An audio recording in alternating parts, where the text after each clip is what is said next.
Dagon by H.P. Lovecraft.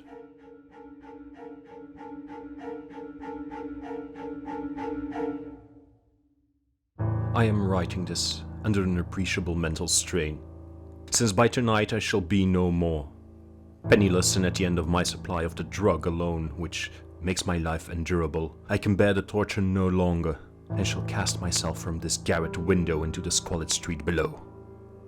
Do not think from my slavery to morphine that I am a weakling or a degenerate. When you have read these hastily scrawled pages, you may guess, though never fully realize, why it is that I must have forgetfulness or death.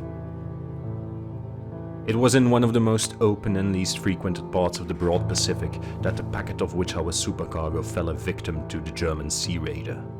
The Great War was then at its very beginning, and the ocean forces of the Hun had not completely sunk to their later degradation, so that our vessel was made a legitimate prize, whilst we of her crew were treated with all the fairness and consideration due us as naval prisoners.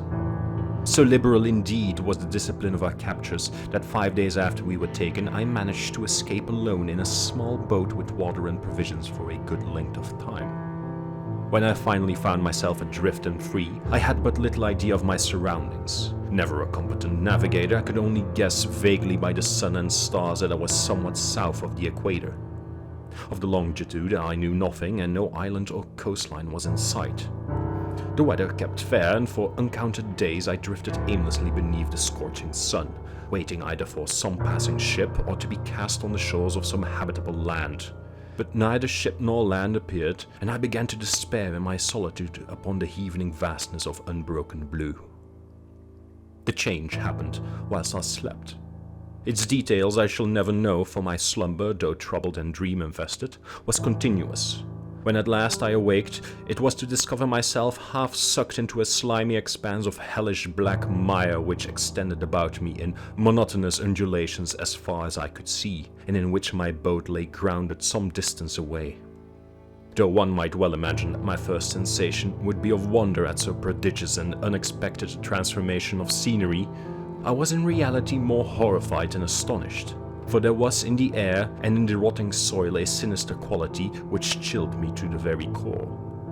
The region was putrid with the carcasses of decaying fish, and of other less describable things which I saw protruding from the nasty mud of the unending plain.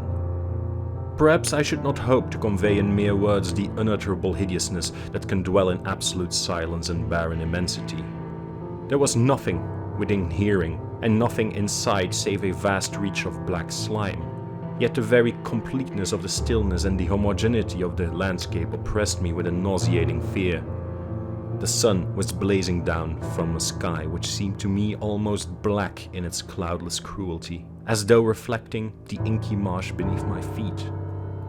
As I crawled into the stranded boat, I realized that only one theory could explain my position. Through some unprecedented volcanic upheaval, a portion of the ocean floor must have been thrown to the surface, exposing regions which for innumerable millions of years had lain hidden under unfathomable watery depths. So great was the extent of the new land which had risen beneath me, that I could not detect the faintest noise of the surging ocean, strain my ears as I might, nor were there any seafowl to prey upon the dead things. For several hours I sat thinking or brooding in the boat, which lay upon its side and afforded a slight shade as the sun moved across the heavens. As the day progressed, the ground lost some of its stickiness, and seemed likely to dry sufficiently for traveling purposes in a short time. That night I slept but little, and the next day I made for myself a pack containing food and water, preparatory to an overland journey in search of the vanished sea and possible rescue. On the third morning I found the soil dry enough to walk upon with ease. The odor of the fish was maddening, but I was too much concerned with graver things to mind so slight an evil, and set out boldly for an unknown goal. All day I forged steadily westward, guided by a faraway hummock which rose higher than any other elevation on the rolling desert. That night I encamped, and on the following day still traveled toward the hummock, though that object seemed scarcely nearer than when I had first espied it.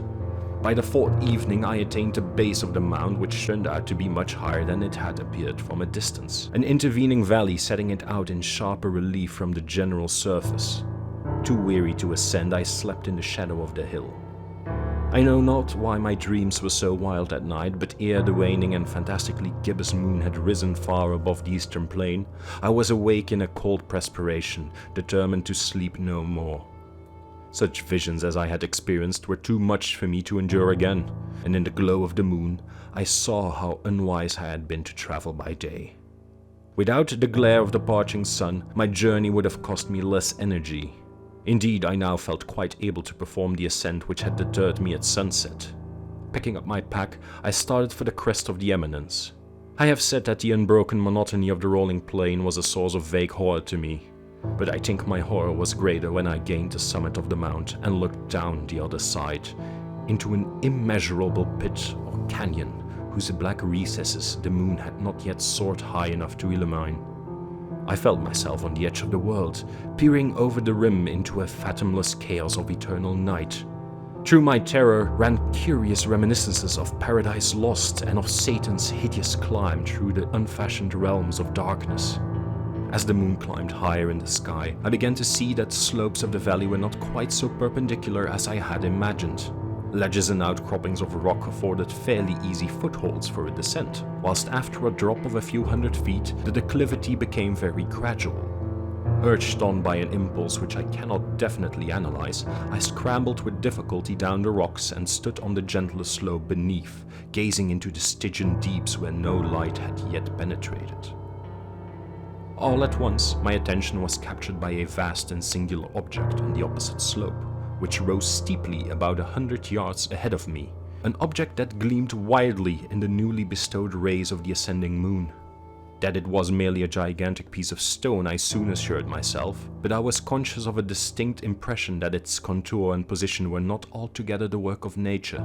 A closer scrutiny filled me with sensations I cannot express, for despite its enormous magnitude and its position in an abyss which had yawned at the bottom of the sea since the world was young, I perceived beyond a doubt that the strange object was a well-shaped monolith whose massive bulk had known the workmanship and perhaps the worship of living and thinking creatures. Dazed and frightened, yet not without a certain thrill of the scientist's or archaeologist's delight, I examined my surroundings more closely. The moon, now near the zenith, shone weirdly and vividly above the towering steeps that hemmed in the chasm, and revealed the fact that a far-flung body of water flowed at the bottom, winding out of sight in both directions, and almost lapping my feet as I stood on the slope. Across the chasm, the wavelets washed the base of the cyclopean monolith, on whose surface I could now trace both inscriptions and crude sculptures. The writing was in a system of hieroglyphics unknown to me and unlike anything I had ever seen in books, consisting for the most part of conventionalized aquatic symbols such as fishes, eels, octopi, crustaceans, mollusks, whales and the like. Several characters obviously represented marine things which are unknown to the modern world, but whose decomposing forms I had observed on the ocean-risen plain.